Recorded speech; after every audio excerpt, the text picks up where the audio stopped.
ஒரு விசை நாம் கண்களை மூடி நாம் ஜெபிப்போம். Let us close our eyes and pray for a minute.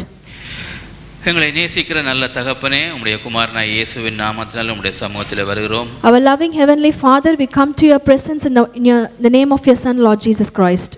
இப்பொழுதும் நம்முடைய சிந்தையை நீங்கள் ஆளுகை செய்யும்படியாக நான் ஜெபிக்கிறேன் அப்பா. Lord, I pray that you rule over our mind. இப்பொழுதும் தகப்பனே, வார்த்தையை கொடுக்கிற என்னையே மொழிபெயர்க்கிற சகோதரியம் அபிஷேகித்து வல்லமையாய் பயன்படுத்தும்படியாக நான் ஜெபிக்கிறேன் அப்பா. Lord, we pray that you anoint and use the preacher and the translator, Lord. ஆண்டவரே, இந்த வார்த்தை ஒவ்வொருவருடைய உள்ளத்தையும் இன்றைய நாளிலே பலப்படுத்தும்படியாக நான் ஜெபிக்கிறேன். Lord, I pray that may this word strengthen each and every one of us. இயேசுவின் நாமத்தில் பிதாவே. In Jesus' mighty name, our Father. Amen. Amen. எத்தனை பேர் இந்த நாளில் சந்தோஷமா இருக்கிறீங்க? How many of you are happy today? கர்த்தருடைய சமூகத்திலே சந்தோஷமா இருப்பது, ஆராதிப்பதை போல ஒரு சலாக்கியம் இந்த பூமியில ஒன்றும் இல்லை. There is no great privilege than worshiping the Lord in his presence. ஆமென். திருப்புவோம் நம்முடைய வேதாகமத்தை எபிரேயர்களின் நிருபம் 11ஆம் அதிகாரத்துக்கு திருப்பிக் கொள்வோம். Let us turn our Bibles to Hebrews chapter 11. எபிரேயர் 11ஆம் அதிகாரம் இன்றைய நாளிலே நாங்கள் பார்க்க போறோம். 32 இருந்து 34 மட்டும். முதலாவது நான் தமிழிலே வாசிக்கிறேன், பிற்பாடு சகோதரி ஆங்கிலத்திலே வாசிப்பார்கள். பின்னும் நான் என்ன சொல்லுவேன்?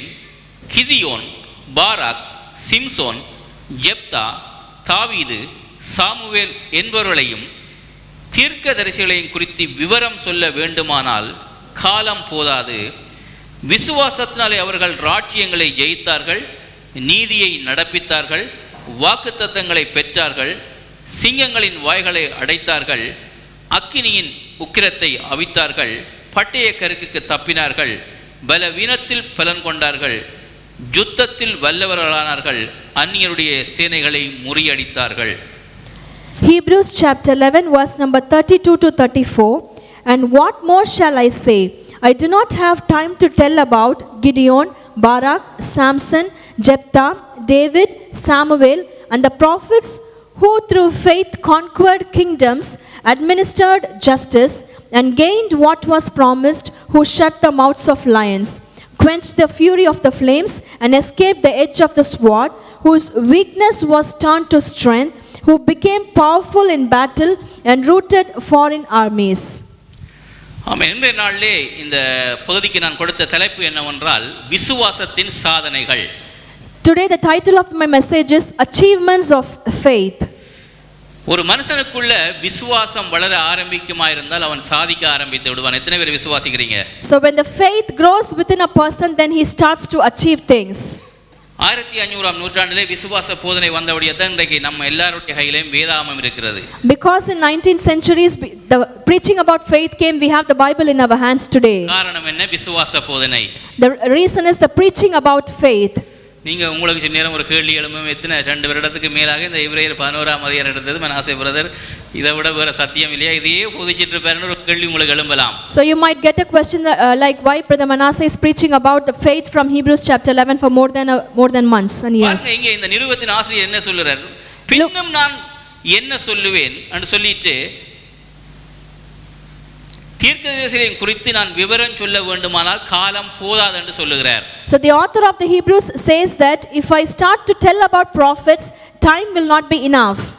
அப்ப இந்த நிருபத்தை எழுதினவருக்கு காலம் போதாம இருந்தபடியே தான் ஒரே அதிகாரத்துக்குள்ளே இந்த விசுவாச பட்டியலை அடக்கி இருக்கிறார். Because he did not had enough time, he has given everything within the chapter 11. ஆனா உங்களுக்கு காலம் நிறைய இருக்குது. But now we have so much of time. ஓட வேண்டிய நாட்கள் நிறைய இருக்குது. There is so much of time for us ahead to run. இன்னும் கர்த்தருடைய காரியங்களை எடுத்து இன்னும் நாங்கள் வருகிற நாட்களை அதிகமாய் போதிக்கலாம். So we can preach so many things about the Lord from these verses. இன்னும் நான் விசுவாசிக்கிறேன், இன்னும் ஒரு 50 வருடம் நான் போதிக்கிறது கர்த்தர் எனக்கு கிருபை தருவார் என்று. So I believe that the Lord will give me the grace to preach for more than 50 years. கடந்த முறைதான் என்னுடைய 21வது பர்த்டே நான் கொண்டாடினேன். So last time I celebrated my 21st birthday. காலம் இருக்கிறது போதிக்கிறதுக்கு. So there is so much of time to preach. கூடிய சீக்கிரம் இந்த எபிரேய நிருபத்தை நாங்கள் முடித்து விடுவோம். So we will finish the Hebrews very soon. ஆனால் இங்க பாருங்க, இந்த பகுதியிலே கிட்டத்தட்ட 6 விசுவாச வீரர்களை பட்டியலை கொண்டு வருகிறார். So the author of Hebrews lists out 6 people in this verse. அது மாத்திரமல்ல, இந்த பட்டியலோட சேர்த்து தானியேல், சாத்ராக், மேசாக், ஆபேத்நேகோ உட்பட என்பவர்களும் வருகிறார்கள். So along with this list, Daniel, Shadrach, Meshach, Abednego, all these people are also listed. அவருடைய பேர் இங்கே mention பண்ணப்படவில்லை. The names of those people are not mentioned here. அதுல சொல்லுகிற காரியங்களை பார்க்கும் பொழுது அவர்களும் அதுக்குள்ள அடங்குகிறார்கள். When we look at the things that are mentioned here, those people also come under this list. பழைய ஏற்பாட்டு விசுவாச வீரர்கள் எல்லாம் இந்த அதிகாரத்துக்குள்ளே அடக்கப்படுகிறது. All the Old Testament faith leaders are coming in this list of group. இதுல 9 காரியங்கள் இங்கே சொல்லப்படுகிறது, விசுவாசத்தின் சாதனைகள். There are 9 things mentioned about the achievements of faith. பாருங்க, முதலாவது காரியம் என்ன? ராஜ்யங்களை ஜெயித்தார்கள். The first thing is faith conquered kingdoms. இரண்டாவது, நீதியை நடப்பித்தார்கள். Secondly, they administered justice. மூன்றாவது, வாக்குத்தத்தங்களை பெற்றார்கள். Thirdly, they gained what was promised. நான்காவது, சிங்கங்களின் வாய்களை அடைத்தார்கள். Fourthly, they shut the mouths of lions. ஐந்தாவது, அக்கினியின் உக்கிரத்தை அவித்தார்கள். Fifth one, they quenched the fury of flames. ஆறாவது, பட்டயக்கருக்குக்கு தப்பினார்கள். Sixth one, they escaped the edge of the sword. ஏழாவது, பலவீனத்தில் பலன் கொண்டார்கள். Seventh one, the weakness was turned into their strength. எட்டாவது, யுத்தத்தில் வல்லவர்கள் ஆனார்கள். Eighthly, they became powerful in battle. ஒன்பதாவது, அந்நிய சேனையை முறியடித்தார்கள். Ninth one, they routed foreign armies. இங்கே 9 காரியங்கள் இங்கே பட்டியல் போட்டு காட்டப்படுகிறது. So in this list there are 9 things that are listed. ஆனா இங்கே முதலாவது ஒரு நபரை குறிப்பிடும் பொழுது கிதியோனோட பேர் இங்கே வருகிறது. So the first person in this list is the name of Gideon. அப்படி என்று சொன்னால் நாம் கிதியோன் எப்படிப்பட்டவன் என்பதை, கிதியோனுடைய விசுவாசத்தை குறித்து நாங்கள் பார்க்க போகிறோம். So we are going to see the faith of Gideon today. ஆனால் இங்கே பல காரியங்கள் சொல்லப்படுகிறது. சிங்கக்கபியிலே போட்டார்கள், அக்கினியின் உக்கிரத்தை அவித்தார்கள் என்றெல்லாம் சொல்லப்படுகிறது. There are so many things mentioned that they were put into the lion's den and then they quenched the fury of the flames. ஆனா இன்றைக்கு நாம் ஒருவரும் சிங்கத்தினுடைய குகைக்குள்ளே போடப்படவில்லை இதுவரைக்கும். None of us were put into the lion's den so far. முதல் நூற்றாண்டு கிறிஸ்தவர்கள் சிங்கத்தின் கெபியிலே போடப்பட்டார்கள். The first century Christians were put into the den of lion. பழைய ஏற்பாட்டிலே தானியேல் சிங்கக்கெபியிலே இருந்தான். In the Old Testament, Daniel was in lion's den. இப்படிப்பட்ட காரியங்களை நாங்கள் ஒருவரும் விசுவாசத்தினாலே மேற்கொள்ளவில்லை. So we did not overcome such kind of things through our faith. ஆனா இதிலே இன்னும் ஒரு காரியம் பாருங்க, பலவீனத்தில் பலன் கொண்டார்கள். So the weakness was turned into their strength. அப்ப இன்றைக்கு கிதியோனை ஆண்டவர் எப்படி அழைக்கிறார், எப்படி அவன் பலவீனத்தில் பலன் கொண்டார் என்ற விசுவாசத்தை குறித்து நாங்கள் பார்க்க போகிறோம். Today we are going to see the faith of Gideon and how the Lord turned his weakness into strength. அப்ப கிதியோனை குறித்து நாங்கள் பார்க்க வேண்டும் என்று சொன்னால், நியாயாதிபதியின் புத்தகத்திலே 6ஆம் அதிகாரம், 7ஆம் அதிகாரம், 8ஆம் அதிகாரத்திலே கிதியோனை கர்த்தர் எப்படி அழைத்தார், எப்படி அந்த மீதியானியரை முறியடித்தார், எப்படி இஸ்ரவேல் ஜனங்களை மீட்டெடுத்தார் என்ற கதை அங்கே அதில் எழுதப்பட்டிருக்கிறது. In Judges chapter 6 we can see about the story of Gideon, how Lord called him and how he overcome the war. கடந்த வாரத்திலே 21 வசனத்தை தொடர்ந்து வாசிக்கும் பொழுது அங்கே ஒரு சில எழுத்து பிழைகள் எனக்கு வந்து விட்டது. So when I was continuously reading 21 verses together, I was unable to read. அது எனக்கு கண்ணாடியும் போனாலும் மங்கல் அடிச்சிட்டு அப்ப எழுத்து பிழைகள் சிலது வந்துட்டது. So I was unable to read it continuously. வசனத்தை வாசிக்கும் பொழுது ஒரு எழுத்து பிழை விட்டா அர்த்தமே மாறிவிடும். So if we do a mistake when we read the verse, then the entire meaning might change. அப்ப கிதியோனுடைய காரியம் 3 அதிகாரங்களிலே அங்க சொல்லப்பட்டிருக்குது, 6, 7, 8. In the book of Judges chapter number 6, 7 and 8, the things about Gideon are mentioned. அப்ப இன்றைக்கு உங்களுக்கு ஒரு சந்தர்ப்பம், ஒரு ஆள் 6ஆம் அதிகாரத்தை வாசிக்க போறீங்க, ஒரு ஆள் 7ஆம் அதிகாரத்தை வாசிக்க போறீங்க, ஒரு ஆள் 8ஆம் அதிகாரத்தை வாசிக்க போறீங்க. So today I am giving opportunity to you. One of you is going to read from chapter 6, another one from 7, another one from 8. 3 அதிகாரத்தையும் வாசித்தால் இன்றைக்கு உங்களுக்கு கொடுக்கப்பட்ட நேரமே முடிந்துவிடும். If you read the whole 3 chapters, and the entire time will go finish. வார்த்தைகளை வாசிக்கும் பொழுது அதில் இருக்கிற ஒவ்வொரு பஞ்சுவசன் மார்க்குகளும் மிகவும் முக்கியம். So when we read the verse, every single punctuations, comma, full stop, everything is important in the Bible verse. கரெக்ட்டா நாம் வாசிக்க வேண்டும். We have to read it very very carefully. இப்படித்தான் ஒருவரிடத்திலே போய் ஒரு அட்ரஸை கொண்டே கொடுத்து, இந்த ரோட்டு எங்கே இருக்குன்னு சொல்லி ஒருவரிடம் கேட்டாராம் போய். A person showed an address and asked, where is this route? அந்த ரோட்டுக்கு பேர் வந்து நேசமணி பொன்னையா தெரு. The name of that road is Nesamani Ponnaya Theru. அவர் எல்லா இடம் தேடி களைச்சு போய் ஒரு இடத்துல கொண்டே இந்த அட்ரஸ் எனக்கு பார்த்து சொல்லுங்கன்னு சொல்லி ஒரு இடத்துல கேட்டிருக்கிறார். So he was very tired and then he asked that address to a person. அந்த வார்த்தையை அவர் உச்சரிக்கும் பொழுது எப்படி உச்சரித்தார் என்று சொன்னால், when they read that verse, they read it like this. அந்த ரோட்டின் பேர் நேசமணி பொன்னையா தெரு. The name of that road is Nesamani Ponnaya Teru. ஆனா அவர் வாசிச்சு சொன்னாரா நாசமா நீ போனியா. So he read it wrongly as Nasamani Poniya. ஈக்கு பதிலா ஏ என்றது உச்சரித்து அப்படி வாசித்து விட்டார். So instead of E, they pronounce it as A.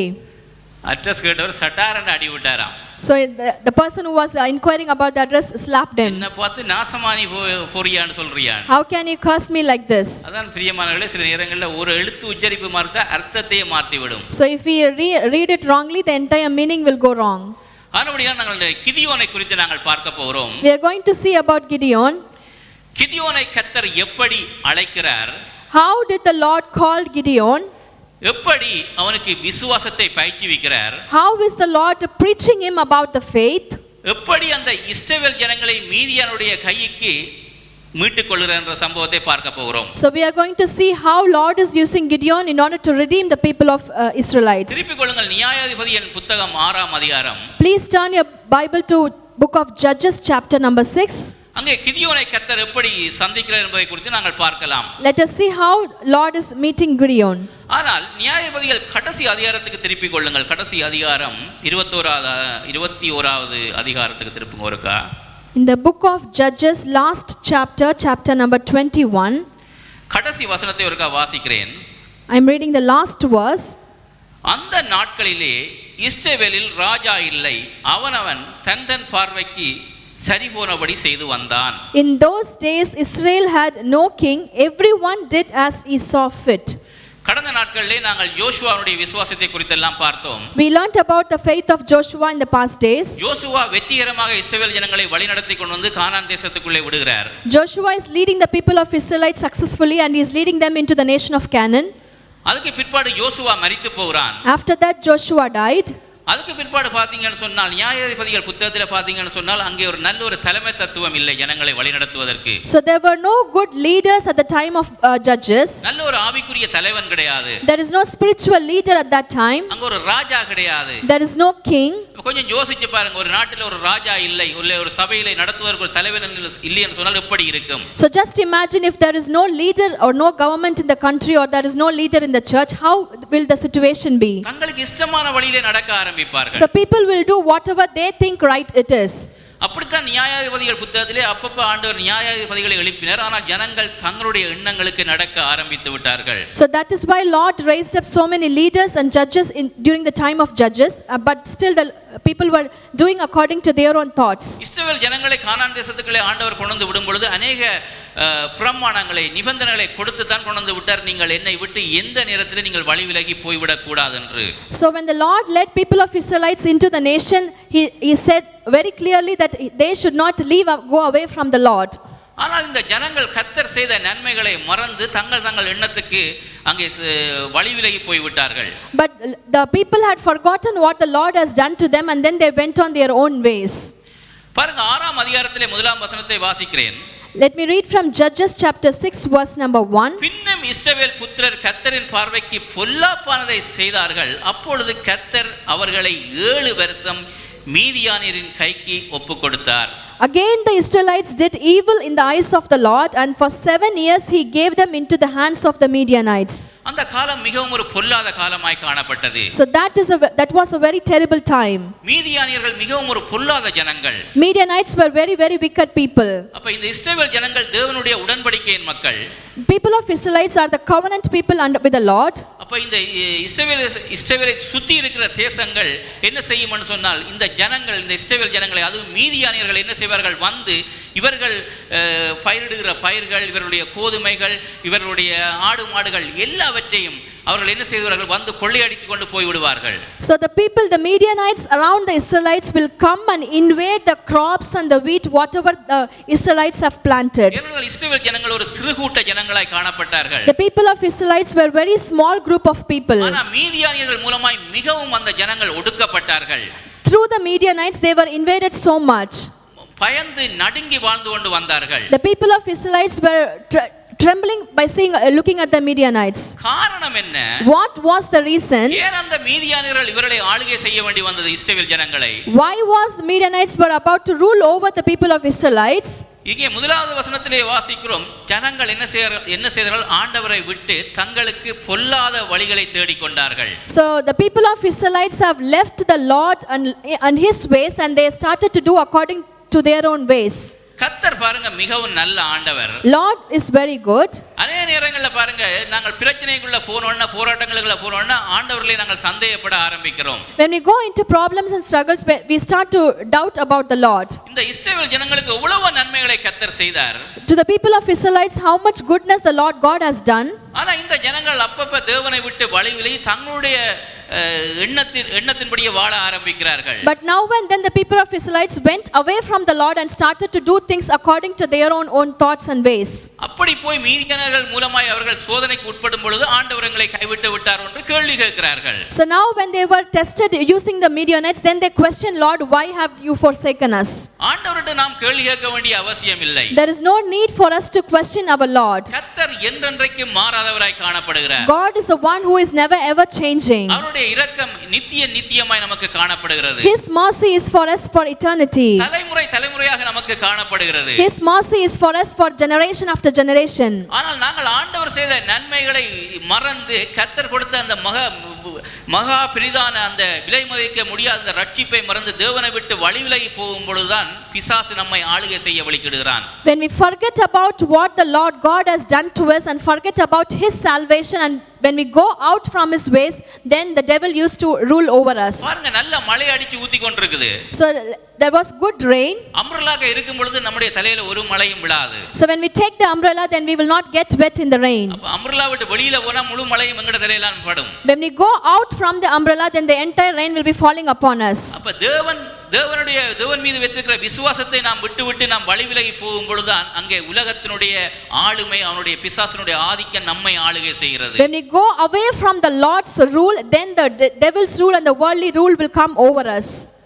அப்ப நாங்களே பிரச்சனைக்கு காரணகர்த்தாவே இருந்து போட்டு ஆண்டவர் எங்களை கைவிட்டு விட்டார் என்று நாம் கேள்வி கேட்கிறது. So we are the reasons for our own problems, and then we question, Lord, why have you forsaken us? அப்ப இங்கே இந்த கிதியோனுடைய சம்பவத்திலே நாம் பார்க்கும் பொழுது, in the incident of Gideon we can see this. அந்த இஸ்ரவேல் ஜனங்களை மீதியானுடைய கைக்கு மீட்கும்படியாக கர்த்தர் ஒரு மாவீரனை கர்த்தர் எழுப்புகிறார். So Lord is raising up a strong warrior in order to redeem the people of Israelites from the hands of Midianites. ஆனால் நான் மாவீரன் என்ற வேதத்தின் அடிப்படையிலே சொல்லுகிறேன். I am telling that Gideon was a strong man based on the Bible. ஆனால் கிதியோனை குறித்து பார்க்கும் பொழுது, when we look at Gideon, அவன் மாவீரனுக்கு எந்த ஒரு தகுதியுமே அவனுக்கு கிடையாது. He did not had any qualification to be a strong warrior. அவனை குறித்து நாங்கள் வாசிக்கும் பொழுது அவன் மிகவும் ஒரு தாழ்வு மனப்பான்மை உடையவனாய் காணப்படுகிறான். He was having a very much inferiority complex within him. தாழ்வு மனப்பான்மை மாத்திரமல்ல, ஒரு பயந்த சுபாவம் உடையவனாக காணப்படுகிறான். Gideon was also very afraid of things that is coming in his life. மீதியானியர்களுக்கு எப்பொழுதும் ஒரு பயந்து நடுங்கி ஒளித்துக் கொள்ளுகிற ஒரு மனுஷனாய் காணப்படுகிறான். Gideon was a man who used to hide himself by trembling about the Midianites. தன்னை குறித்து ஒரு தன்னம்பிக்கை இல்லாத ஒரு மனுஷனாய் காணப்படுகிறான். He was not at all confident about himself. அப்ப இப்படிப்பட்ட ஒரு மனுஷனை கர்த்தர் அழைத்து அவனுக்கு விசுவாசம் என்ற ஒரு அபார சக்தியை கொடுத்து அவனை ஒரு விசுவாசத்தில் ஒரு வல்லவனாய் மாற்றுகிறதான் இந்த கிதியோனுடைய விசுவாசத்தின் கதை. So Lord God called such a weak person Gideon, and then he preached about faith and how he turns him into be strong is the story of Gideon. பாருங்க, நாங்கள் 6ஆம் அதிகாரம் 1ஆம் வசனத்திலே இருந்து நாங்கள் 10ஆம் வசனம் மட்டும் நாங்கள் வாசிக்கும் பொழுது ஜனங்கள் என்ன செய்தார்? ஆண்டவர் மீதியானுடைய கைக்கு கர்த்தர் ஜனங்களை ஒப்பு கொடுத்து விட்டார்.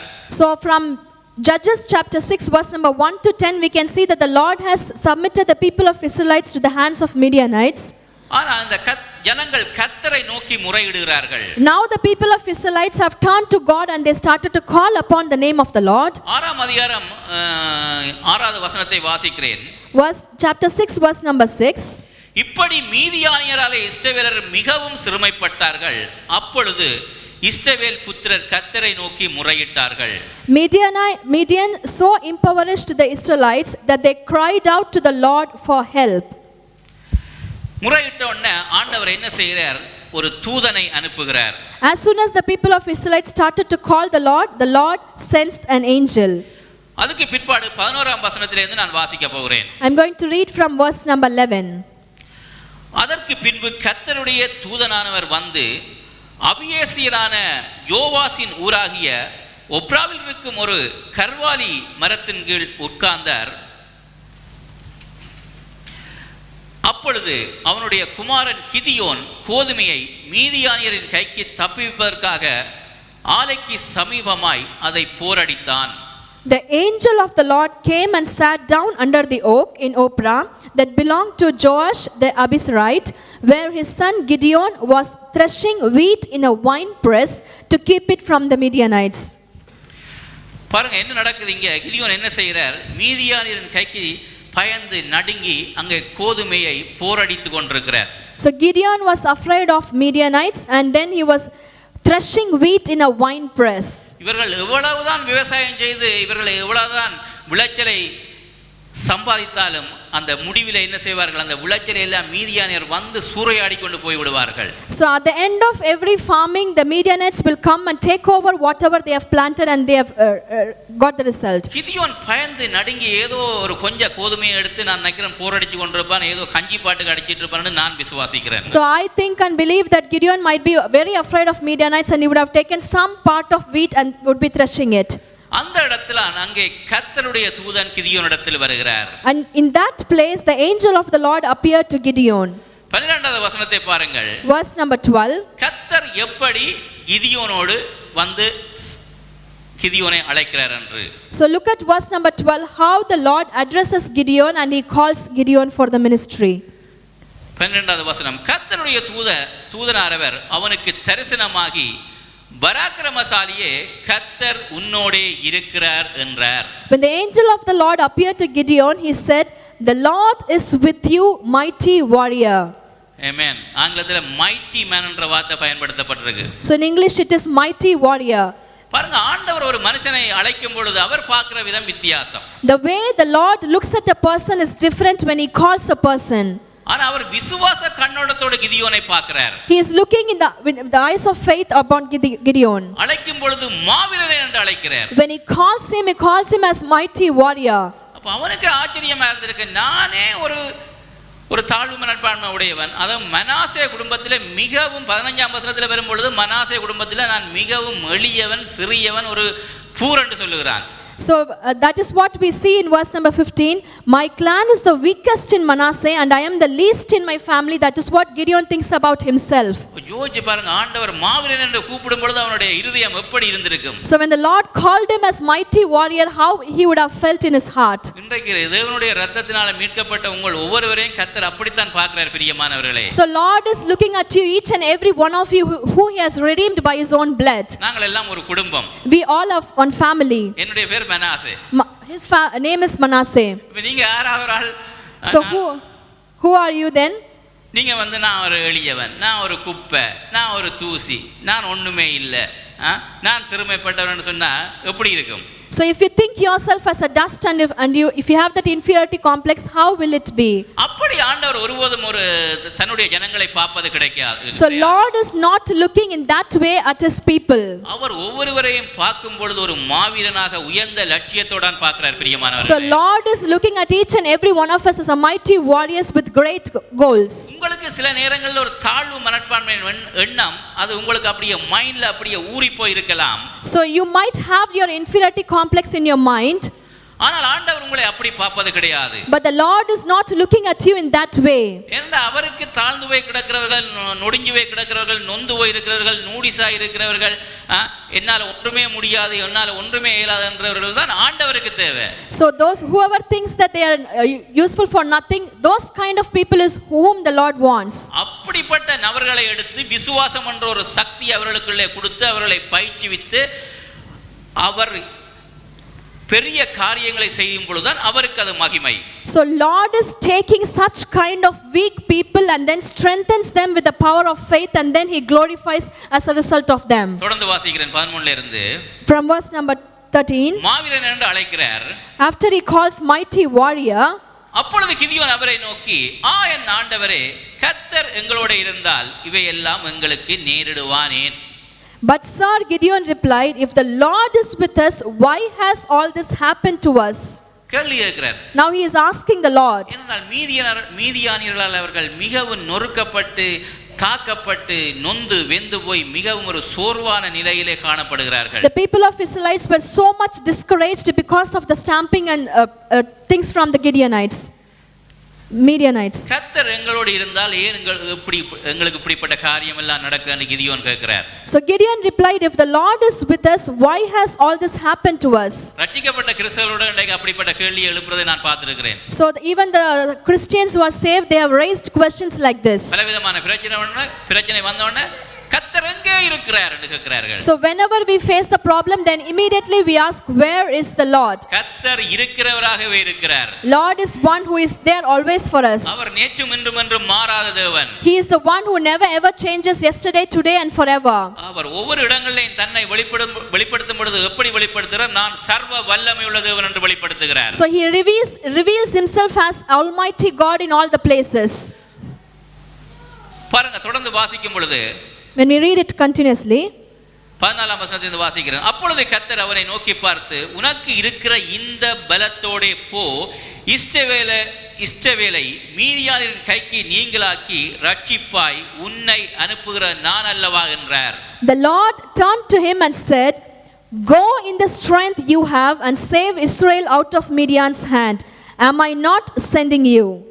ஆண்டவர் சொல்றார் கிதியோனை பார்த்து. So Lord tells to Gideon, உன்னுடைய தகுதியை பார்க்காத. So do not look at your qualification. உன்னுடைய பலவீனத்தை பார்க்காத. Do not look at your weaknesses. உன்னுடைய சரீர பலத்தை கூட நீ பார்க்காத. Do not even trust in your physical strength. உன்னிடம் என்ன கொஞ்சம் பலம் இருந்தா இந்த பலத்தோடவே உன்னை அனுப்புறவர் நான் என்று சொல்லுகிறார். ஹalleluya. So Lord says, I am the one who sends you. Go with the little strength that you have. மீதியானியர் உன்னுடைய கையிலே ஒப்பு கொடுப்பேன் என்று சொல்லுகிறார். Lord says, I have given Midians into your hands. 15ஆம் வசனத்திலே வாசிக்கும் பொழுது, verse number 15 we see, அதற்கு அவன், என் ஆண்டவரே, இஸ்ரவேலை நான் எதனாலே ரட்சிப்பேன்? இதோ மனாசே என் குடும்பத்தில் நான் மிகவும் எளியது, என் தகப்பன் வீட்டில் நான் எல்லாரிலும் சிறியவன் என்று சொல்லுகிறான். But Lord, Gideon asked, how can I save Israel? My clan is the weakest in Manasseh and I am the least in my family. பாருங்க, அவன் திரும்ப ஆண்டவருக்கு என்ன சொல்லுகிறான்? நான் சிறியவன், நான் எளியவன், நான் ஒரு பூர், நான் பலன் இல்லாதவன் என்று தன்னுடைய தாழ்வு மனப்பான்மையை தான் அங்கே ஆண்டவருக்கு சொல்லுகிறான். So because of his inferiority complex, Gideon again repeats that he is very weak and he is from the weakest family. அநேக நேரங்களில் பிரச்சனைகள் வந்த உடனே நாங்களும் அப்படித்தான் சில நேரங்களில் கேள்வி கேட்கிறோம். Many times when we face problems, we also ask questions like this. பாருங்க, ஆண்டவர் ஒரு மனுஷன் பிரச்சனையில இருக்கும் பொழுது கர்த்தர் ஒரு மனுஷனை பார்க்கிற விதம், அவனுக்கு ஒரு நம்பிக்கையை கொடுக்கிற விதம் டோட்டலி வித்தியாசமாய் காணப்படுகிறது. So how the Lord strengthens people and how he puts faith in us is totally different. அப்படிப்பட்ட கண்ணோட்டத்தோட நாம் ஒவ்வொருவரையும் பார்க்க வேண்டும். So we have to look from the Lord's perspective on other people. இன்றைக்கு விசுவாச தேவன் விசுவாச பிள்ளைகளை நம்மை உண்டாக்கி இருக்கிறார். The Lord of faith has created us the children of his faith. உங்களை சுத்தி இருக்கிறவர்கள் மிகவும் பாதிக்கப்பட்டிருக்கிறார்கள், பலவீனப்பட்டிருக்கிறார்கள், ஏதோ பிரச்சனையில் இருக்கிறார்கள் சொன்னால் அவர்களை நீங்கள் விசுவாச வார்த்தைகளை கொடுத்தவர்களை உற்சாகப்படுத்த வேண்டும். When the people around you are weak and when they face problems, you have to give the words of faith to them and strengthen them. அவர்களை கர்த்தருக்குள்ளே பலப்படுத்த வேண்டும். You have to strengthen them in Christ. இதுக்கு நல்ல ஒரு உதாரணம் யோபுனுடைய சரித்திரம் எல்லாருக்கும் தெரியும். As you know the history of Job, பாருங்க, யோபு தேவனுடைய பார்வையிலே மிகவும் ஒரு உத்தமனாய் காணப்பட்டான். So in the eyes of the Lord, Job was a righteous man. அவனுடைய இருந்த எல்லா ஆசீர்வாதங்களையும் பிசாசு புடுங்கி அவனை நிர்வாணியாக்கி விட்டான். So devil has taken away all the blessings from Job and he has made him naked. அதுக்கு பிறகு பாத்தீங்கன்னு சொன்னால் அவன் 38ஆம் அதிகாரம் மட்டும் ஏதோ தன்னுடைய கஷ்ட நிமித்தம், போராட்டத்தின் நிமித்தம், வேதனை நிமித்தம் அவன் அலப்ப ஆரம்பிக்கிறான். So we can see that until chapter 38 Job used to worry because of the problems and struggles in his life. அவனுக்கு ஒரு சில நண்பர்கள் கூட இருந்தார்கள். Some of the friends were with him. யோபுக்கு இருந்த நண்பர்கள் போல உலகத்துல யாருக்குமே இருக்க கூடாது. So like how none of us in the world should have friends like Job. என்னடா பிரச்சனை வந்தவன நீ அப்படி செய்தியாக, நீ இப்படி செய்தியாக, அதனால உனக்கு இப்படி வந்தேன்னு சொல்லி தத்துவங்களை பேசி அவனை உடைக்கிறது. So the friends are even more breaking Job, telling that you might have done this and that.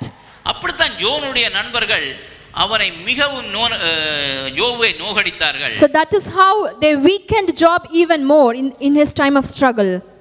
ஆனா யோபு பாருங்க 38ஆம் அதிகாரத்தில் இருந்துதான் யோபுனுடைய கதையை அங்கே மாறுது. ஆண்டவர் யோபுவோட பேச ஆரம்பிக்கிறார். So from chapter 38 we can see that the Lord has started to talk to Job and the history of the Job is changing. யோபு தன்னுடைய பிரச்சனை நிமித்தம் சொல்லன்னா துயரத்தின் நிமித்தம் மிகவும் அவன் ஏதோ காரியங்களை எல்லாம் அலப்ப ஆரம்பித்துட்டான். So Job started to speak so many things because of this deepest struggles and pains in his life. அப்ப யோபுவை ஆண்டவர் எப்படி பலப்படுத்துறது, எப்படி அவனுக்கு ஒரு நம்பிக்கை கொடுக்கறன்ற உதாரணத்தை பார்க்க போறோம். யோபு 39ஆம் அதிகாரம் 19ஆம் வசனத்திலிருந்து இருந்து வாசிக்கிறேன். Job chapter 39 from verse number 19 we can see. யோபு 39:19. Job chapter 39 from verse number 19. ஒரு மனுஷன் ஒரு பிரச்சனையில பலவீனப்பட்டு நொந்து வெந்து இருக்கும் பொழுது எப்படி கர்த்தர் கையாளுகிறார், எப்படி அவனை நம்பிக்கை ஊட்டுறார்னு பாருங்கள் இந்த வசனத்துல. So let us look at from these verses when a human being is broken down and when he is weakest, how the Lord is strengthening that person. 19ஆம் வசனம். குதிரைக்கு நீ வீரியத்தை கொடுத்தாயோ, அதன் தொண்டையின் குமரலை வைத்தாயோ. Do you give the horse his strength and clothe his neck with the flowing mane? இங்கே ஆண்டவர் ஒரு யுத்த குதிரையை உதாரணமாய் காட்டுறார் யோபுக்கு. Lord is showing a warrior horse as an example to Job. எத்தனை பேர் யுத்த குதிரையை பார்த்துக்கிறீங்க? How many of you seen a warrior horse? பார்த்திருப்பீங்க. அல்ல சினிமாரியாவது பார்த்திருப்பீங்க இல்லையா? At least you might have watched the horses that has gone out for war in cinemas. வாலிப வயதில நான் குதிரை ஓடி இருக்கேன், நான் யுத்த குதிரையோட டீல் பண்ணே இல்ல. So I have not dealt with horses in war. ஆனா யுத்த குதிரைக்கு ஒரு செருக்கு, ஒரு திமிர், ஒரு கர்வம் இருக்கிறது. So the warrior horses used to be very very strong and bold and pride. ஒரு யுத்த குதிரையை உதாரணமா எடுக்கிற யோபுனுடைய விசுவாசத்தை பலப்படுத்தும்படியாக. In order to strengthen the faith of Job, Lord is showing the example of a warrior horse. 20வது வசனம் பாருங்க. Verse number 20. வெட்டுக்கிளியை மிரட்டுகிறது போல அதை மிரட்டுவாயோ, அதனுடைய நாசியின் செருக்கு பயங்கரமாய் இருக்கிறதே. Do you make him leap like a locust, striking terror with his proud snorting?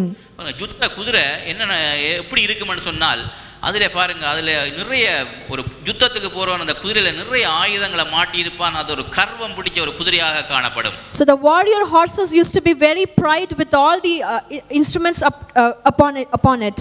குதிரையை மிரட்டல, அது கிட்ட போனா அது எங்களுக்கு முன்னாடியே பாய வரும். So we cannot make the horse afraid of us. 21வது வசனத்தில் வாசிக்கும் பொழுது, அது தரையிலே தாளடித்து தன் பலத்தில் கழித்து ஆயுதங்களை தரித்தவருக்கு எதிராக புறப்படும். ஹalleluya. He paws fiercely, rejoicing in his strength, and charges into the fray. குதிரை என்ன செய்யுமாம்? What will the horse do? அது யுத்த குதிரை. The warrior horse, யுத்தத்துக்கு போகணும்னு சொன்னா, before it goes out to the battle, அதுக்கு ஒரு திமிர் இருக்கும். there will be a pride on it. வா எதிரியை பார்த்து நிக்கும், வா வெண்டு பாப்போம்ன்ற ஒரு குணம் இருக்கும். So with pride it would stand against the enemy that come we can fight. காலை வந்து இப்படி தான் அடிக்கும் குதிரை. So the horse used to just stamp its feet, getting ready for the fight. அது என்ன செய்யும்னு சொன்னால், what will it do? ஆயுதங்களை தரித்தவருக்கு எதிராக புறப்படும். It will start to go against the armed men. எதிரியை பார்த்து ஒரு பயமே இருக்காது. There is no fear looking at the enemy.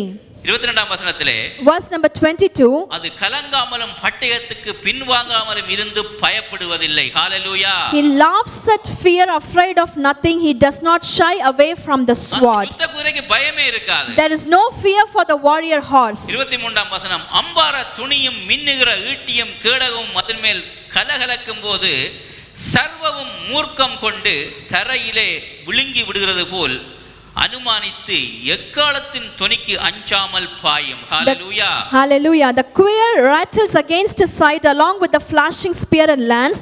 In front side excitement he eats up the ground. He cannot stand still when the trumpet sounds. அந்த காலத்திலே யுத்த குதிரைகள் போருக்கு செல்லும் பொழுது அங்க எக்காலம் தொனிக்கும் பொழுது சும்மா பாஞ்சு கொண்டு போகும் எதிரியை தாக்குவதற்கு. So as soon as the trumpet sounds on the battle, the horses used to start to fight against the enemy. 25 எக்காலம் தொனிக்கும் போது அது கினி என்று கனைக்கும். At the blast of the trumpet he snorts aha. Guinea என்று கனைக்கும் என்று சொன்னால் அது சரியான தமிழ், அது சிரிக்கும். So in Tamil it will laugh. குதிரை சிரிச்சதை பாத்துக்கிறீங்களா? Have you seen horse laughing? யுத்தத்துக்கு போகும்போது அதுக்கு பயம் இருக்காது. So there is no fear with the horse when it goes out for the battle. சிரிச்சுக்கொண்டு சந்தோஷத்தோட போகும், நான் ஜெயிக்க போறேன்னு. So with out of pride it laughs and goes into the battle thinking that it will be winning the battle. பிறகு படைத்தலைவரின் ஆர்ப்பரிப்பையும் சேனைகளின் ஆரவாரத்தையும் தூரத்திலிருந்து மோப்பம் பிடிக்கும். He catches the scent of battle from afar, the shout of commanders and the battle cry. யோபு பலப்படுத்துவதற்கு பல உதாரணங்களை இதில் ஆண்டவர் சொல்லுகிறார் யோபுக்கு. Lord is showing so many examples in order to strengthen Job. இதுல ஒரு உதாரணம் தான் இந்த உதாரணம். So one of the example is this one. ஆண்டவர் என்ன சொல்ல வாரா யோபுக்கு? So what is the Lord exactly coming to tell Job? இந்த குதிரைக்கு இவ்வளவு ஒரு வீரியம் இருக்குது. So this horse has so much of strength. அப்ப நீ இந்த குதிரையை பூரா இரண்டா அங்க சொல்ல வர, அதான் இங்க சொல்ல வரார். So that is what he is coming to tell, be strengthened like this horse. இந்த குதிரையை உண்டாக்கினவனே நான். I am the one who created this horse. மிருகங்களுக்கு அஞ்சறிவு தான் இருக்குது.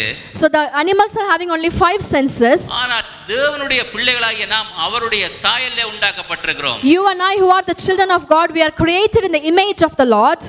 இந்த குதிரைக்கே நான் இப்படிப்பட்ட ஒரு தன்மையை நான் கொடுத்திருப்பேன் என்று சொன்னால், if I have given such a kind of a characteristic and quality to the animal horse, உன்னை உண்டாக்கின நான், the I who created you, இவ்வளவு பிரச்சனையின் மத்தியிலே நீ இருக்கிறாய், whatsoever problems you might be in the midst of, உன்னை இந்த பிசாசின் கரத்திலிருந்து என்னால் மீட்டெடுக்க முடியாதா? am I not powerful enough to redeem you from the hands of the devil? அப்படித்தான் பாருங்க ஆண்டவர் பார்க்கிறார் பிரியமானவர்களே. That is how Lord looks at us. கர்த்தர் பார்க்கிற விதமாய் நாம் நம்மை பார்க்க வேண்டும். We have to look at ourselves in the way how the Lord looks at us. அதுக்கு பிறகு யோபு என்ன செய்தார்? தன்னுடைய பேச்சையே மாத்திட்டார். So after that Job started to change how he speaks. யோபு சொன்ன தங்க வசனங்கள் இன்றைக்கும் கிறிஸ்தவர்கள் இன்னும் அதை விட்டு விடவில்லை. So the golden verses that are told by Job, even today the Christians have not left that out. ஆசீர்வாதத்தை பிசாசு எடுத்து விட்டான்னு சொன்னால், so if any blessing has been taken away by devil, என்ன சொல்வார்கள்? what will the Christians say? கர்த்தர் கொடுத்தார், கர்த்தர் எடுத்தார், கர்த்தருக்கு ஸ்தோத்திரம். So Lord gave it to me and Lord took it away, praise be to the Lord. கர்த்தர் கொடுத்தது உண்மைதான் பிரியமானவர்களே. It is true that the Lord gave us the blessing, கர்த்தர் எடுக்கல. but Lord did not take away the blessing. அவருடைய ஆசீர்வாதங்களை எடுத்தது பிசாசு. The devil was the one who took away all the blessings from him. கொல்லவும் அழிக்கவும் தான் வருவான். So the thief comes in order to destroy and to kill. ஆனால் நம்முடைய ஆண்டவர் ஜீவனை கொடுப்பதற்கும் அந்த ஜீவன் பரிபூரணம் அடையும்படிக்கு வந்தேன் என்று சொல்லுகிறார். ஹalleluya. But our Lord came to give us life and to so that the life will be fulfilled. ஆண்டவர் எடுக்கிற தேவன் அல்ல, புடுங்குற தேவன் அல்ல, நம்மிடத்தில் இந்த ஆசீர்வாதத்தை பறிக்கிற தேவன் கிடையாது. So our Lord is not the one who takes away and destroys and kills our blessing. ஆனா யோபுக்கு சொல்லன்னா துயரம். So but Job was having so much of struggle. அதனால அவன் என்ன செய்யறன்னு தெரியாம அலப்ப ஆரம்பிச்சிட்டான். So without knowing how to describe his pain, he started to worry. ஆனால் கர்த்தர் பேச ஆரம்பிச்சோன்னா அவனுடைய விசுவாச டர்னிங் பாயிண்டே மாறுது பிரியமானவர்களே. So but when the Lord started to speak to Job, the turning point of Job's life has come. நான் எதுக்காக இந்த உதாரணத்தை எடுத்தேன்? So why did I take this example? பலவீனத்தில் பலன் கொண்டார்கள். ஹalleluya. In the weaknesses they were strengthened. யோபு 42ஆம் அதிகாரத்துல பாருங்க, யோபு சொல்ற வசனத்தை பாருங்க. Let us see the verse in Job chapter 42. 42:1-2 வாசிக்கிறேன். Job chapter 42 verse number 1 and 2. அப்பொழுது யோபு கர்த்தருக்கு பிரதியுத்தரமாக, தேவரீர் சகலத்தையும் செய்ய வல்லவர், நீ செய்ய நினைத்தது தடைபடாது என்பதை அறிந்திருக்கிறேன். ஹalleluya. Then Job replied to the Lord, I know that you can do all things, no plan of yours can be thwarted. என்ன சொல்றார்? நீர் சகலத்தையும் செய்ய வல்லவர். You are the one who can fulfill everything. பாருங்க 3வது வசனத்துல யோபு சொல்ற காரியத்தை பாருங்க. In verse number 3, அறிவில்லாமல் ஆலோசனையை மறைக்கிற இவன் யார்? ஆகையால் நான் எனக்கு தெரியாதையும் என் புத்திக்கு எட்டாதையும் நான் அறியாதையும் அலப்பினேன் என்கிறேன். You asked, who is this that obscures my counsel without knowledge?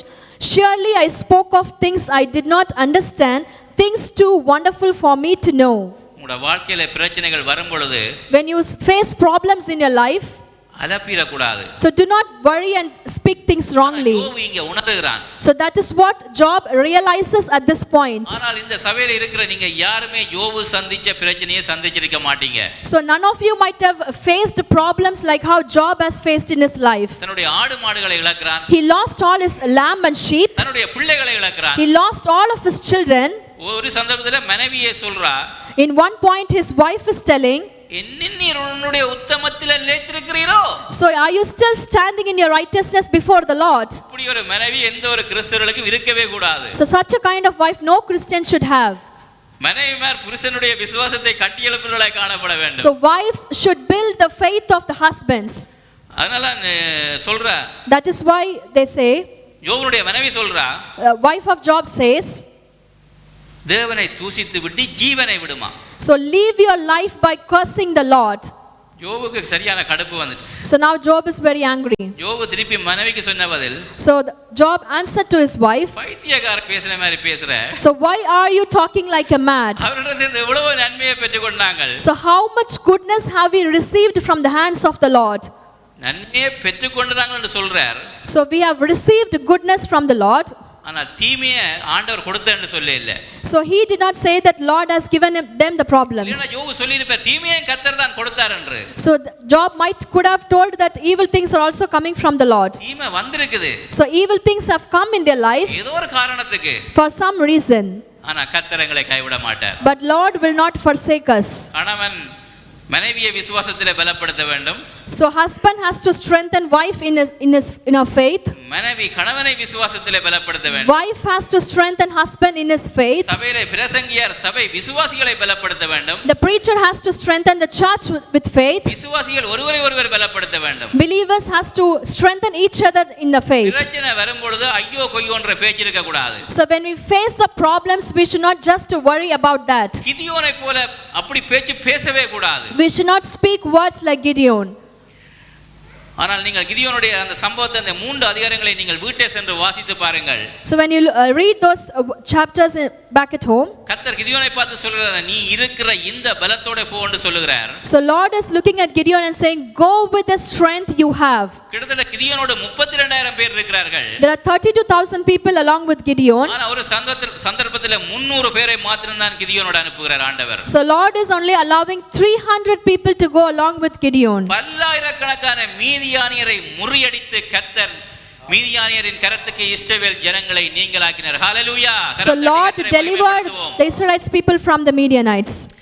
ஆண்டவருக்கு அப்படிப்பட்ட மனுஷர்கள் தான் தேவை. So Lord needs such kind of people. ஏனென்றால் அப்படிப்பட்டவர்களை எடுத்து தான் கர்த்தர் ஜெயம் கொள்ளுறது அவருக்கு அது மகிமை.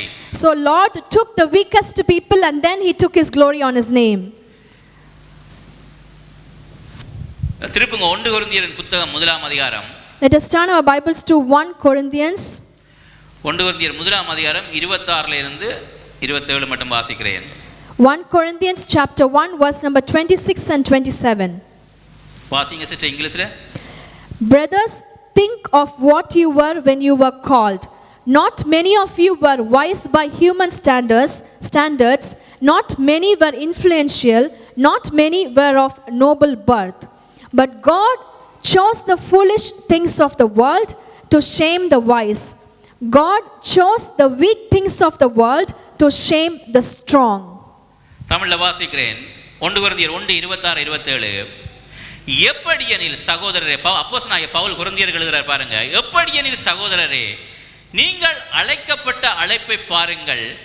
மாம்சத்தின்படி ஞானிகள் அநேகர் இல்லை, வல்லவர்கள் அநேகர் இல்லை, பிரபுக்கள் அநேகர் இல்லை. ஞானிகளை வெட்கப்படுத்தும்படி தேவன் உலகத்தில் பைத்தியமானவர்களை தெரிந்து கொண்டார். பலம் உள்ளவர்களை வெட்கப்படுத்தும்படி தேவன் உலகத்தில் பலவீனமானவர்களை தெரிந்து கொண்டார். ஹalleluya. Hallelujah. எப்படி? ஞானிகளை வெட்கப்படுத்துவதற்கு பைத்தியக்கார ஆண்டவருக்கு தேவை. அவனை எடுத்து மாற்றி வடிவமைத்து அவனை வெட்கப்படுத்த வேண்டும். அதுதான் ஆண்டவருக்கு மகிமை. God chose the foolish things of the world to shame the wise. He takes the weak person, strengthens him, and then they put the world to shame. நான் பலவீனன், நான் ஒன்றுமே இல்லை, என்னால முடியாது, என்னால இயலாது, இப்படிப்பட்டவர்களை ஆண்டவர் என்ன செய்றார்? கிதியோனுக்கு சொன்னது மாதிரி, நீ இருக்கிற பலத்தோட என்னிடத்தில் வா. So Lord chooses the weak people and he calls upon them telling that come to me with the strength that you have. நான் உனக்காக நான் யுத்தம் பண்ணுவேன். I'm going to fight for you, says the Lord. நான் உனக்கு பின்னால நான் நிற்பேன். I'm going to stand behind your battles. உன்னை நடத்துகிறது நான் அல்லவா? Am I not the one who is leading you, says the Lord. அப்படித்தான் கர்த்தர் கிதியோனை அழைத்தார். That is how Lord called Gideon. அதுதான் எபிரேயர் நிருபத்தின் ஆசிரியர் அதில் மென்ஷன் பண்றார். பலவீனத்தில் பலன் கொண்டார்கள், யுத்தத்தில் வல்லவர்கள் ஆனார்கள், அந்நியருடைய சேனையை முறியடித்தார்கள். ஹalleluya. That is why the author of the Hebrews tells that the weakness was turned to strength and they became powerful in battle and routed the foreign armies. உங்களுடைய வாழ்க்கையில பிசாசு கொண்டு வர பிரச்சனைகள், போராட்டங்கள், நெருக்கங்கள் எல்லாவற்றையும் என்ன செய்ய வேண்டும்? விசுவாசத்தினால நாம் முறியடிக்க வேண்டும். So whatever struggles and problems the devil is allowing you into your life, you have to overcome that with your faith. கர்த்தர் நமக்கு பயத்தின் ஆவியை கொடுக்கவில்லை. So Lord did not give us the spirit of fear in us. ஒரு விசுவாசம் உள்ள ஒரு ஆவியை நமக்கு கொடுத்திருக்கிறார். Lord has given us a spirit of faith within us. திருப்புவோம் கிதியோனுடைய இதை நாங்கள் முடிக்க போறோம். 8ஆம் அதிகாரத்துக்கு திருப்புவோம். நியாயாதிபதிகள். Let us turn back to Judges chapter 6. Okay, நியாயாதிபதிகள் 8ஆம் அதிகாரம் 22ஐ வாசிக்கிறேன். Judges chapter 8 verse number 22. ஏனென்றால் இஸ்ரவேல் ஜனங்கள் மீதியானியரின் கைக்கு கிதியோன் என்ன செய்தார்? அந்த ஜனங்களை விடுதலையாக்கி விட்டார் Gideon. So now Gideon has delivered the people of Israelites from the hands of Midianites. ஜனங்களுக்கெல்லாம் பெரிய சந்தோஷம். So people all were very happy. நியாயாதிபதிகள் 8:22. Judges chapter 8 verse 22. அப்பொழுது இஸ்ரவேல் மனுஷர் கிதியோனை நோக்கி, நீர் எங்களை மீதியானியர் கைக்கு நீங்களாக்கி விட்டபடியால் நீரும் உம்முடைய குமாரனும் எங்களை ஆளக் கடவீர்கள் என்றார்கள். அதற்கு கிதியோன், நான் உங்களை ஆளமாட்டேன், என் குமாரனும் உங்களை ஆளமாட்டார்கள், கர்த்தரே உங்களை ஆளுவராக என்றான். ஹalleluya. Hallelujah. The Israelites said to Gideon, rule over us, you, your son and your grandson, because you have saved us out of the hand of Midian. But Gideon told them, I will not rule over you, nor will my son rule over you. The Lord will rule over you. ஒரு பயந்து போன ஒரு மனுஷனை எடுத்து என்ன செய்யற? அவனுக்கு விசுவாசம் என்ற அந்த அபார சக்தியை கொடுத்து அவனை பயிற்றுவித்து யுத்தத்தில் அவனை வல்லவனாக்கி மீதியானின் கரத்துக்கு இஸ்ரவேல் ஜனங்களை மீட்டு அவனை ஒரு நல்ல தலைவனாக மாற்றி விட்டார் ஆண்டவர். So Lord has taken a weak person in his hand, strengthened him in his faith, and then strengthened him for the battle, and then redeemed the people of Israelites, and he has changed him as a great leader over the Israelites. அந்த காலத்துல அங்க ராஜா இல்லை, நல்ல தலைவர் இல்லை. There was no good leader or a good king in those days. ஆனா ஜனங்கள் கேக்குறாங்க, நீங்களே எங்களுக்கு ராஜாவா இருங்கப்பா, எங்களை ஆளுகை செய்யுங்கப்பான்னு ஜனங்கள் கிதியோனிடத்தில் கேக்குறார்கள். So now people are asking Gideon to rule over them. கர்த்தர் கிதியோன் சொல்ற பதில் என்ன? So what was the answer that the Gideon gave back to people? நானும் உங்களை ஆள மாட்டேன். I will not rule over you. என்னுடைய பிள்ளைகளும் உங்களை ஆள மாட்டார்கள். My sons will not rule over you. ராஜாதி ராஜா கர்த்தாதி கர்த்தர் தேவாதி தேவன் தான் உங்களை ஆள வேண்டும். ஹalleluya. The Lord of lords and the King of kings will rule over you. ஆமென். அப்படிதான் இருக்கணும். That is how we have to be. எங்களுக்கு ஒரு தலைவன் என்ற ஒரு எண்ணம் வந்தோன்னா நான் கடவுளுடைய நிலைக்கு நம்ம உயர்த்த கூடாது ஒரு நாளும். So when we think about ourselves as leaders, then we should not lift us about to the position of God. எப்பொழுதும் எங்களுக்கு பின்னால ஆண்டவர் தான் நம்மை இயக்கி கொண்டிருக்கிறார். So Lord is the one who is allowing us to operate. எப்பொழுதும் அவரை தான் நாம் உயர்த்த வேண்டும். So every time we have to lift his name up. எங்களுடைய சபையிலும் சரி, in our church, எங்களுடைய குடும்பத்திலும் சரி, in our family, எங்களுடைய எல்லா சூழ்நிலைகளிலும், in all our situations, அவர் ராஜாவாக ஆண்டவராக எங்களை ஆளுகை செய்ய வேண்டும். ஹalleluya. So he has to rule over us as a king and the Lord. எந்த விதத்திலும் மகிமை மனுஷனுக்கு போவே கூடாது பிரியமானவர்களே. In no way the glory has to go to any human being. எங்களை கொண்டுச்சு கர்த்தர் செய்யற எல்லா பெரிய காரியங்களிலும் கர்த்தர் உயர்த்தப்பட வேண்டும். So in all the things that Lord is doing through us, Lord has to be glorified. Amen. Amen. கர்த்தர் உங்களை ஆசீர்வதிப்பாராக. May the Lord bless you. புதுப்பாட்டை எந்தன் நாவினில் தந்தார், புகழ்ந்து பாடிடுவே. கர்த்தர் நல்லவர், எந்தன் வாழ்வினில் ருசித்து நான் என்றும் பாடுகிறேன். கர்த்தர் நல்லவர், எந்தன் வாழ்வினில் ருசித்து நான் என்றும் பாடுகிறேன். புதுப்பாட்டை எந்தன் நாவினில் தந்தார், புகழ்ந்து பாடிடுவே. கர்த்தர் நல்லவர், எந்தன் வாழ்வினில் ருசித்து நான் என்றும் பாடுகிறேன்.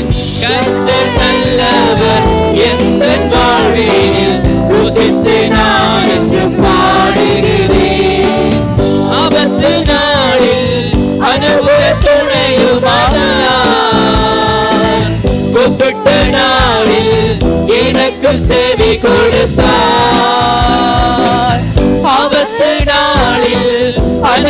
துணையுமானார்.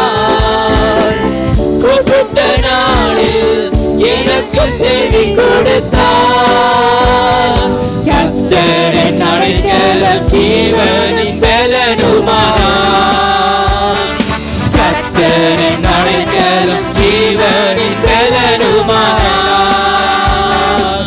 புது பாட்டை எந்த நாவினில் தந்தார் புகழ்ந்து பாடிடுவேன்.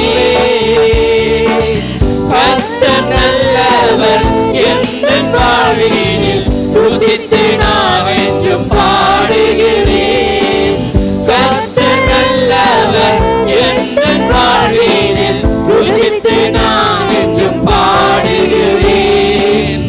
எந்த கண்மலை அரணான கோட்டையானார். நீதிமானை தள்ளாட விடவே மாட்டார். எந்த கண்மலை அரணான கோட்டையானார். நீதிமானை தள்ளாட விடவே மாட்டார். ஹல்லேலூயா. அவரின் Thank you Lord. ஒரு நிமிஷம் நிப்பாட்டுங்க. கொஞ்சம் உச்சாமா நல்ல ஒரு பாடல். ஆமென். எத்தனை பேர் விசுவாசிக்கிறீங்க? அவர் எந்தன் கண்மலை. ஹல்லேலூயா. அரணான கோட்டை, நீதிமானை ஒருபோதும் தள்ளாட விட மாட்டார். கொஞ்சம் ஃபாஸ்டா உச்சாமா எனர்ஜியோட. உங்களை பார்த்து எனக்கு சோறு வரக்கூடாது. உங்களை பார்த்து நான் இங்கே டான்ஸ் ஆட ஆரம்பிக்கணும். ஹல்லேலூயா. புதுப்பாட்டை எந்தன் நாவினில் தந்தார் புகழ்ந்து பாடிடுவேன். கர்த்தர் நல்லவர் எந்த வாழ்வினில் ருசித்து நான் என்றும் பாடுகிறேன். கர்த்தர் நல்லவர் எந்த வாழ்வினில் ருசித்து நான் என்றும் பாடுகிறேன். எந்த கண்மலை அரணான கோட்டையானார். நீதிமானை தள்ளாட விடவே மாட்டார். எந்த கண்மலை அரணான கோட்டையானார். நீதிமானை தள்ளாட விடவே மாட்டார். அவர் எந்த கண்மலை அரணான கோட்டையானார். அவர் எந்த கண்மலை அரணான கோட்டையானார். புது பாட்டை எந்த நாவினில் தந்தார் புகழ்ந்து பாடிடுவேன். கர்த்தர் நல்லவர் எந்த வாழ்வினில் ருசித்து நான் என்றும் பாடுகிறேன். கர்த்தர் நல்லவர் எந்த வாழ்வினில் ருசித்து நான் என்றும் பாடுகிறேன்.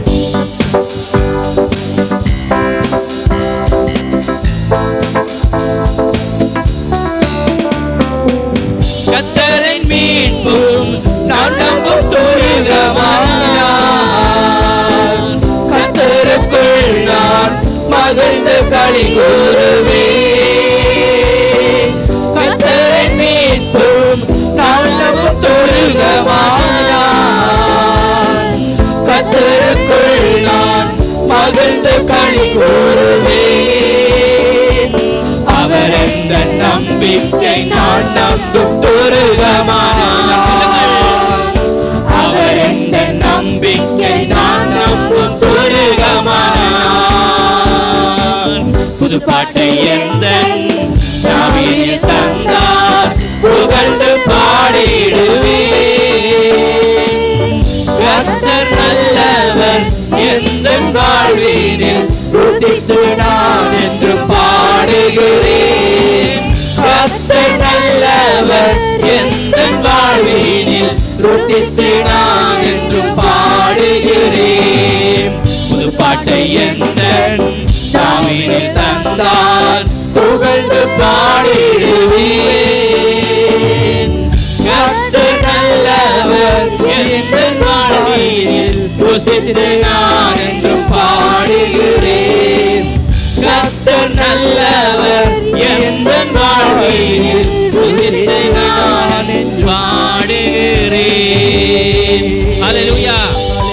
கரம் தட்டி கர்த்தருக்கு மகிமை செலுத்துவோம்.